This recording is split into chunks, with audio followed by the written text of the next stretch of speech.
अब जैसा कि लास्ट एपिसोड में हमने देखा कि श्रेक स्कूल के बच्चे दूसरे स्कूल के बच्चों से लड़ रहे थे और दूसरे स्कूल के बच्चों का लीडर अब गुस्से में आकर अपनी स्पिरिट सोल को निकाल लेता है और अब उन दोनों में सीरियस वाली लड़ाई होने लगती है। दूसरे स्कूल के लीडर के पास ब्लैक टर्टल की स्पिरिट सोल है। टैंग शैन और बाकी सबको लगता है कि इसकी डिफेंस टाइप की स्पिरिट सोल है और अब इसी के हिसाब से उसको हराने की प्लानिंग बनाते हैं और फिर सब एक साथ उस पर अटैक करने की कोशिश करते हैं, लेकिन वो उनके सभी अटैक से बच जाता है और उनके ऊपर हंसता है। श्रेक स्कूल के बच्चे अलग अलग तरीकों को अपनाकर उसे हराने की कोशिश करते हैं, लेकिन वो उसे नहीं हरा पा रहे होते और अब उसको भी गुस्सा आ जाता है और वो उनको बर्फ से जमाने की कोशिश करने लगता है। और यहाँ जो टैंग शैंग को मिसअंडरस्टैंडिंग थी कि ये सिर्फ डिफेंस करेगा, वो टूट जाती है क्योंकि वो अब अटैक भी करने लगता है। अब श्रेक स्कूल के बच्चे बुरी तरह हारने लगते हैं, लेकिन तभी वहाँ मिस्टर जाओ आ पहुँचते हैं। मिस्टर जाओ श्रेक स्कूल के सभी बच्चों को कमरे के अंदर सोने के लिए भेज देते हैं और फिर खुद उस लीडर के सामने जाते हैं। लीडर उनका भी मजाक उड़ाने लगता है, जिस पर मिस्टर जाओ बिना स्पिरिट सोल का यूज किए ही उसको पीटने लगते हैं और लीडर अपनी फुल पावर का यूज करके भी उनसे नहीं जीत पाता और मार खाकर एक डस्टबिन में गिर जाता है। अब फिर उसको पीटकर मिस्टर जाओ बाकी बच्चों के पास जाता है और वहाँ उन्हें कल जंगल में फिर से चलने को बोलता है। वहाँ पर वो निंग रोंग से भी पूछते हैं कि आखिर तुमने अपनी स्पिरिट सोल क्यों नहीं यूज की, जिस पर वो बताती है कि मैं राइट टाइम का इंतजार कर रही थी। असल में प्लानिंग के अनुसार उनको मिस्टर धाई की स्पिरिट रिंग के यूज करने के बाद अपने स्पिरिट सोल को यूज करना था, लेकिन मिस्टर धाई को सेकंड स्पिरिट रिंग को यूज करने का मौका ही नहीं मिल पाया।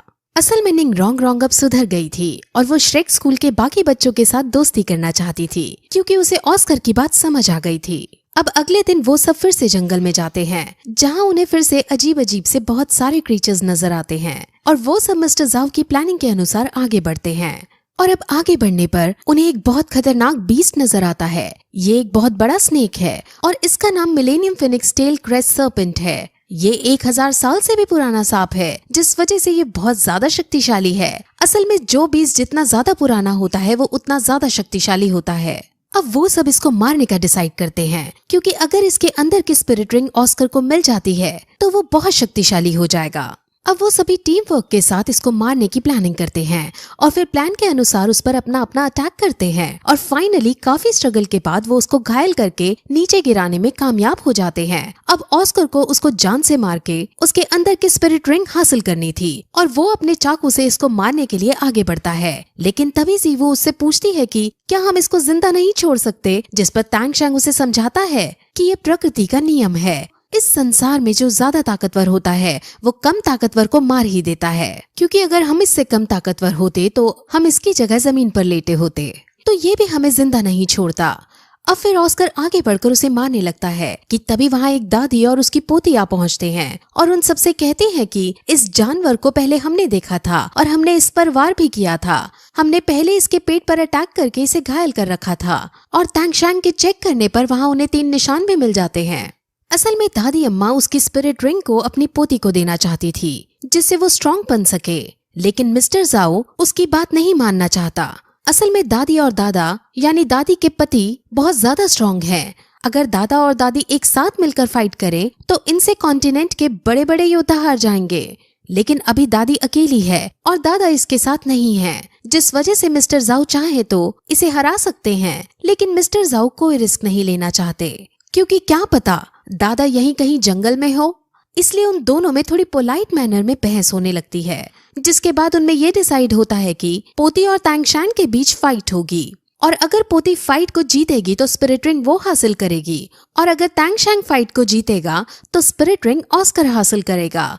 पोती से लड़ना कोई आसान बात नहीं थी क्योंकि वो रैंक 30 पर थी और उसकी स्पिरिट सोल भी सर्पेंट स्टिक की थी जो बहुत स्ट्रॉन्ग थी, लेकिन इसके बावजूद भी उन दोनों में अब फाइट होने लगती है और पहले टैंग शैंग अपनी स्किल का यूज करके उसे बांधने की कोशिश करता है, लेकिन पोती उसके इस वार से बच जाती है और दोनों अब अपने बेस्ट पॉसिबल मैनर में लड़ाई करना शुरू करते हैं। अब फिर दोनों एक दूसरे पर अपनी स्पिरिट सोल का यूज करके एक दूसरे पर अटैक करने लगते हैं और उनकी एनर्जी अब आपस में टकराने लगती है और फिर कुछ देर बाद दोनों दूर जाकर गिरते हैं, जिसमें पोती तो बेहोश हो जाती है, लेकिन टैंग शैंग घायल होने के बावजूद होश में था। यानी अब तैंग शैंग जीत चुका था और पूती हार चुकी है। अब तैंग शैंग तुरंत मेडिटेट करने बैठ जाता है क्योंकि वो पार्ट ड्रेन हो चुका था। और वहीं दादी अब अपनी हार स्वीकार करके उन्हें स्पिरिट रिंग को ले जाने देती है। अब ऑस्कर उसको मारकर उसमें से स्पिरिट रिंग हासिल करता है और मेडिटेट करता है। अब उसके जागने के बाद सब उसके स्पिरिट रिंग देखने को उत्सुक होते हैं, लेकिन वो अपने स्पिरिट रिंग को दिखाने में शर्मा रहा था। लेकिन जब सब ये कहते हैं कि वो उसके स्पिरिट रिंग को देखकर हंसेंगे नहीं, तब वो मान जाता है और उन सबको अपनी स्पिरिट रिंग का यूज करके एक टेस्टी सॉसेज बनाकर दिखाता है। अब ये देखकर सब बुरी तरह हंस पड़ते हैं, जिस पर ऑस्कर को बहुत बुरा लगता है। लेकिन तभी वो इस स्पिरिट रिंग की दूसरी एबिलिटी उन्हें दिखाता है और वो उनके सामने उड़कर दिखाता है। यानी ऑस्कर के पास अब उड़ने की शक्ति आ गई थी और ये देखकर सब बहुत ज्यादा खुश होते हैं। और फिर तैंग शैंग भी होश में आता है और वो कहता है कि हमें अभी इस जंगल से नहीं जाना चाहिए, जिस पर मास्टर झाऊ डांटते हुए कहते हैं कि ये जंगल कोई खेलने की जगह नहीं है जहाँ तुम पिकनिक मना सकते हो। अब इस पर तैंग शैंग उनको बताता है कि लड़ाई की वजह से वो अपग्रेड हो गया है और वो भी अब 30th रैंक पर पहुंच गया है और अब उसे भी स्पिरिट रिंग चाहिए होगी। अब सब तैंग शैंग को कांग्रेट्स करते हैं और सब बहुत खुश होते हैं और वो अगले दिन तैंग शैंग के लिए स्पिरिट रिंग ढूंढने का डिसाइड करते हैं। अब वो सब फिर आगे बढ़ने लगते हैं, जहाँ एक जगह रुककर सब अब बातें करते हैं। तैंग शैंग मिस्टर झाऊ से इंसानों के बारे में डिस्कस करता है कि हम लोग अपनी कल्टीवेशन के लिए सोल बीस्ट को मार डालते हैं। इंसान अपनी जिंदगी में 5 से 6 सोल बीस्ट को मारता है और वो भी बिना कुछ देखे समझे। इससे तो एक दिन सारे सोल बीस्ट खत्म हो जाएंगे और इंसान भी फिर कुछ सालों बाद कल्टीवेट नहीं कर पाएंगे। अब जैसे जैसे तैंग शैंग सोल बीस्ट के मरने की बातें कर रहा था, वैसे वैसे जीवू थोड़ी निराश नजर आ रही थी। असल में जीवू की भी अपनी एक डिफरेंट और इंटरेस्टिंग स्टोरी है जो हमें आगे पता चलेगी। अब वो सब बातें कर ही रहे होते हैं कि तभी वहाँ जमीन हिलने लगती है और भूकंप आने लगता है। वहाँ चारों तरफ पेड़ पौधे जानवर भी हलचल करने लगते हैं और मिस्टर झाऊ को समझ आ जाता है कि अब बहुत बड़ा खतरा उनके सामने आने वाला है। वो जंगल के बीचों बीच मौजूद थे, जिस वजह से वो वहाँ से भाग भी नहीं सकते थे।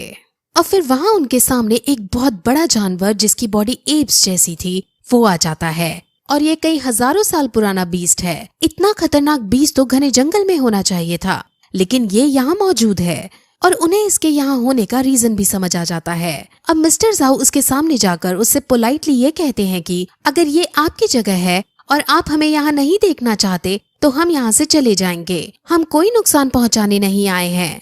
लेकिन वो एप इंसानों से नफरत करता है क्योंकि इंसान बिना छोटे बड़े को देखे सोल बीस्ट को अपने फायदे के लिए मार डालते हैं। इसीलिए ये जाइंट एप अब इन सभी को मारना चाहता है। अब मिस्टर झाऊ अपनी सोल पावर का यूज करते हुए उस पर हमला करता है और निंग रोंग रोंग अपनी सोल पावर का यूज करते हुए मिस्टर झाऊ की स्पीड को 30 गुना बढ़ा देती है। लेकिन इस सब से भी वो जाइंट एप नहीं मरता। अब बाकी सब भी अपनी अपनी सोल पावर का यूज करते हुए जाइंट एप पर हमला करते हैं, लेकिन वो जाइंट एप का कुछ नहीं बिगाड़ पाते और वो सब वहाँ से बाहर भागने का डिसाइड करते हैं। लेकिन इस बीच जाइंट एप जीवू को पकड़ लेता है। अब तैंग शैंग और मिस्टर झाऊ को गुस्सा आ जाता है और मिस्टर झाऊ अपनी 7 स्पिरिट रिंग का यूज करते हैं जो एक बियर की थी। वो फुल पोटेंशियल के साथ जाइंट एप पर हमला करते हैं, लेकिन अब भी जाइंट एप घायल होता है लेकिन मरता नहीं है। अब मिस्टर झाऊ पार्ट ड्रेन हो चुके हैं और उनको रिकवर होने में 7 दिन लगने वाले हैं। अब तैंग शैंग गुस्से में आकर जीवू को बचाने के लिए जाइंट एप की तरफ दौड़ता है। वो किसी भी हालत में जीवू को बचाना चाहता था क्योंकि सिर्फ एक वही थी उसकी लाइफ में जिसके लिए वो सबसे ज्यादा केयर करता था। वो जाइंट एप के पास पहुंचकर उसे मारने की कोशिश करता है, लेकिन जाइंट एप उसे धक्का मार देता है और खुद जीवू को लेकर वहाँ से भाग जाता है। अब सब बच्चे जीवू के जाने से बहुत दुखी होते हैं और तैंग शैंग बहुत ज्यादा रिग्रेट कर रहा होता है क्योंकि वो जीवू को नहीं बचा पाया। लेकिन अब वो उसको बचाने का डिसाइड करता है और वो तुरंत ऑस्कर से फ्लाइंग सॉसेज मशरूम बनाने को कहता है। ऑस्कर के पास 3rd रिंग तैंग शैंग की वजह से आई थी, इसीलिए मिस्टर झाऊ के मना करने के बावजूद वो तैंग शैंग की बात सुनता है और वो उसे फ्लाइंग सॉसेज बनाकर दे देता है, जिसको खाने के बाद तैंग शैंग के पास पंख आ जाते हैं और वो जीवू को ढूंढने के लिए अकेला ही चला जाता है। निंग रोंग रोंग भी उसकी 30% स्पीड बढ़ा देती है। मिस्टर झाऊ तैंग शैंग को अकेला देख उसके पीछे जाने का डिसाइड करते हैं और अब ऑस्कर भी सभी के लिए एक एक फ्लाइंग सॉसेज मशरूम बनाने लगता है। वहीं वो जाइंट एप जो जीवू को अपने साथ ले जा रहा था, वो जीवू के प्रति बहुत पोलाइट था और जीवू भी उससे आराम से बात कर रही थी और उसे कह रही थी कि मेरे दोस्त मेरी चिंता कर रहे होंगे, तुम्हें मेरे दोस्तों को नुकसान नहीं पहुंचाना चाहिए और तुम्हें मुझे ऐसे उठाकर भी नहीं लाना चाहिए था। यहाँ से हमें ये पता चलता है कि जीवू पहले से ही इस जाइंट एप को जानती थी और ये जाइंट एप उसको मारना नहीं चाह रहा था और जाइंट एप जीवू की सारी बातें भी मान रहा था। फिर हमें तांगशांग को दिखाते हैं जो ढूंढते ढूंढते जाइंट एप के पास आ पहुंचता है और इसी के साथ फिर ये एपिसोड यहीं खत्म हो जाता है।